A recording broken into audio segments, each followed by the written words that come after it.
Good morning, everybody. Happy Saturday morning. We have a lot to cover, including Harry's case. As usual, let's jump in, let's get there, let's go. We're going to start off with Prince William this morning. He put on his Navy uniform for the first time in 13 years during a visit to the Britannia Royal Naval College in Dartmouth. He was there for the parade where 202 Royal Navy cadets passed out with international cadets from Oman, Kuwait, Bangladesh, Trinidad, and Tobago. Pretty cool. He inspected the front rank of the Guard and the Royal Marines Band of Plymouth, as well as the ranks of St. Vincent, Howe, and the St. George Division. Now, these cadets who were graduating went through intensive training that lasted for 29 weeks. And they trained from civilians into junior naval officers. Ay, ay, ay. Apparently, they did training in the classroom, on river, at sea, on board the operational warship. Apparently, it was quite busy. There's a lot to do to graduate. He gave a speech this morning. I think we all know somebody else that will be watching this and that will be chomping at the bit with jealousy. And I must say also, William looks mighty handsome in that uniform. Love it. William did his training. He did some of his military training at this college in 2008.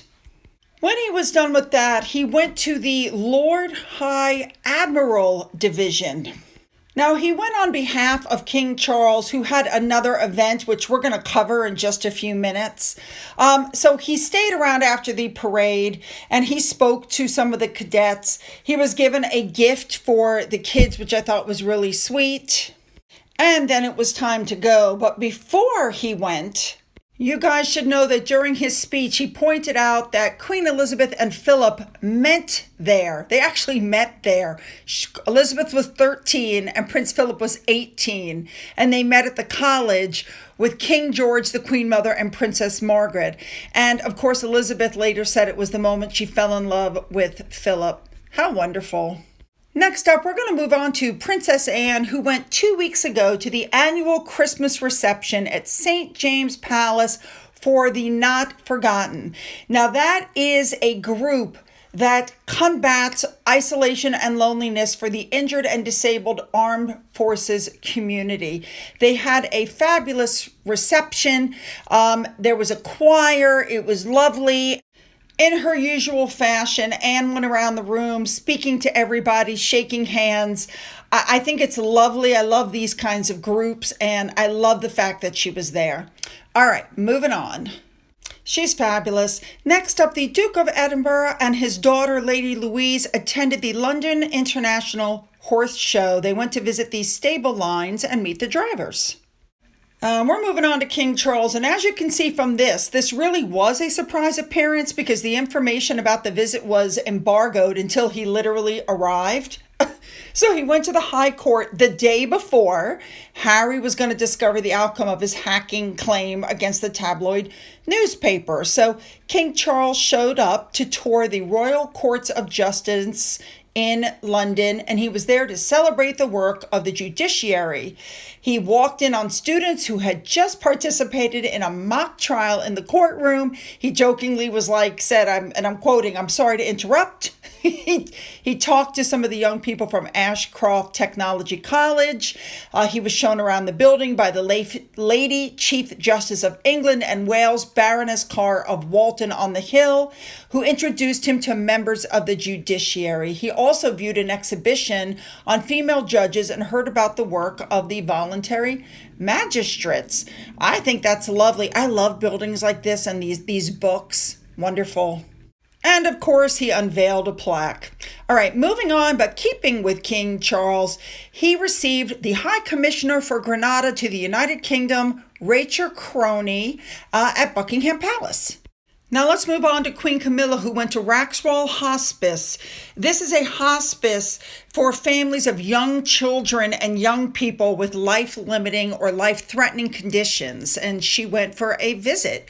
She spoke to the staff who care for the children. She showed up with decorations for the children for the tree. She's been the patron since 2014. The Queen gave decorations to the kids, and her visit ended after she turned the lights on to the Christmas tree.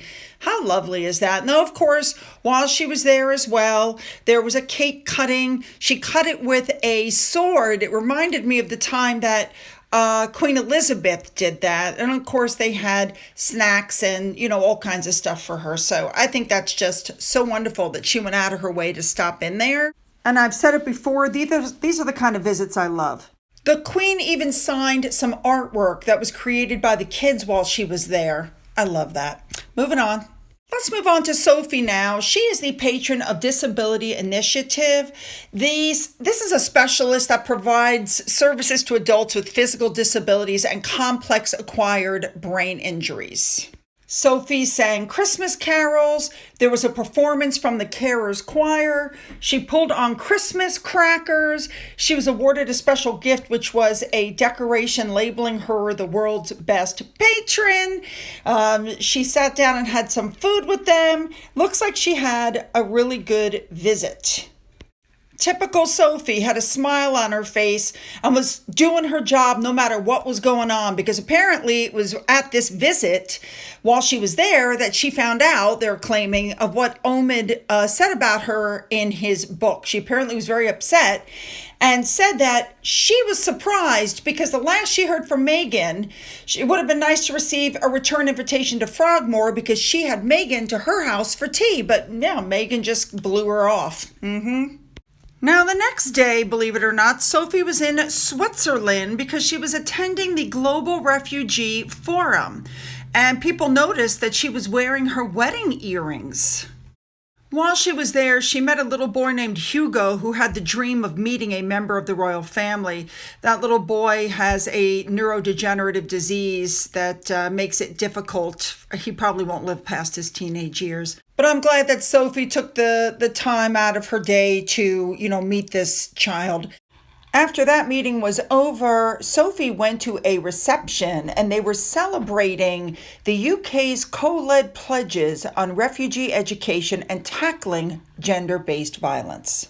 She does look lovely, and as usual, a big thank you to Remoulade Sauce for everything that she was wearing. Moving on. All right. Let's move on to Meghan now and her good friend, Meeson Harriman, the photographer. Apparently, on November 15th, Netflix had some sort of an event. It was a closed event, so, hardly anybody knew about it. We know that Meeson went with them for Invictus. He took pictures behind the scenes. He took, their daughter's portrait. He did her pregnancy photo. He's another mouthpiece person, is what I like to call him. Anyway, he's done some sort of a thing for Netflix, and Meghan was apparently on the stage as the moderator. She was seen wearing her pinky ring. Anyway, this was done at the private Montecito, the San Vicente bungalows, the place where it's rumored that one of them is living. Julianne Moore was apparent there. Jamie Foxx, Kate Hudson, Farrell was there. But I'm sure that this was very low key. But you know what I think happened? I think that Meghan did some sort of deal with Netflix to help get Meeson Harriman some sort of deal, because why else would Netflix do anything with him? Now, I've told you guys this before, just in case, I'm going to tell you one more time. Everybody wondered how there was a direct, if there was a direct link between SueSmithAKALongsally, remember SueSmithAKALongsally, and Meghan, because of what happened with with Lady Susan Hussey.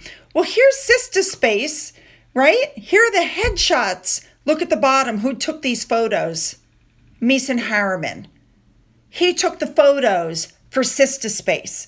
So yes, this woman then piggybacked into the event, accused Lady Hussey of racism, and the whole thing blew up. There you go. All right, this is not the royal family, but I had to bring it up because this just shows why Harry and Meghan are friends with this woman. Oprah used to represent Weight Watchers. She had a 10% stake in Weight Watchers. So she turned around, sold off almost all of her shares, and bought 3,700 shares in a company stock last week after endorsing the use of drugs like Ozempic to treat obesity, okay? Now, as of August, Oprah is still a board member of Weight Watchers. Get this now, in March, Weight Watchers paid $106 million to acquire a telehealth subscription service that provides and prescribes Ozempic and other drugs for weight loss. And you have to pay $100 a month to use the service. So last month, Oprah was on a board discussing with the CEO of Weight Watchers, and she said, I would never take Ozempic and similar drugs because they're an easy way out. And upon her saying that, Weight Watchers stock nosedived, okay? So then she tried to dial back on what she said and said her comments were misconstrued, they were taken out of context, and she says now, and I'm quoting, to be clear, I believe prescription meds are an important and viable option to consider for people who struggle with weight and health-related issues, and every person should be able to choose what wellness and good health means for them without scrutiny or shame. Yeah. So now she says, I'm enthusiastic about the company's purchase and I'm in favor of potential new treatment options for obesity and health-related issues. Oh my God. So Weight Watchers, which was always about exercise and eating healthy, is now pivoting to encourage people to take Ozempic. Unbelievable. Now, going back to Harry and Meghan, WME are trying really hard. They have a surge in popularity. No, they really don't. They were seen having PDA while attending a holiday party. No, they really weren't. Like, is this the best you guys got? All right, here we go for Prince Harry's claims against the Mirror Group newspaper. He won 15 of 33 claims, less than half. He had asked for £443,000, which is more than $500,000. He was awarded £140,600, which is about $175,000. So everybody's like, oh my God, he won. Well, I guess that depends on the way you look at it, okay? First of all, he has to pay his attorney's fees. Then he has to pay a $90,000 deposit on that other case that he lost, and that's just a deposit. Now, what the judge said was very interesting, and I'm quoting, I recognize Mirror Group was not responsible for all the unlawful activity that was directed at Harry, and a good deal of the oppressive behavior of the press over the years was not unlawful at all. Therefore, Mirror Group only played a small part in everything that the Duke suffered, and the award of damages is therefore modest. So he didn't win the money that he wanted. He won less than half of the cases. And keep in mind that William settled his case out of court, no attorney's fees. He won over £1 million. So who is really the big winner here? Harry wrote a statement pre-win, and I cannot believe his attorney had the nerve to read it out. He rambled on and on for over 5 minutes. He talked about slaying dragons. Harry said his commitment is based on the need for a free and honest press, and today is a great day for truth, which I find, interesting since he was just admonished by a judge for lying to the public. He said that there was a systemic and appalling behavior and that Piers Morgan knew exactly what was going on and that all these people were lying. And frankly, if I had been his attorney, I would have been embarrassed to read that out. And I hate to point this out, but he was offered a settlement of £200,000 5 years ago where he wouldn't have had to have paid attorney's fees. But I mean, come on, guys, this is Harry we're talking about.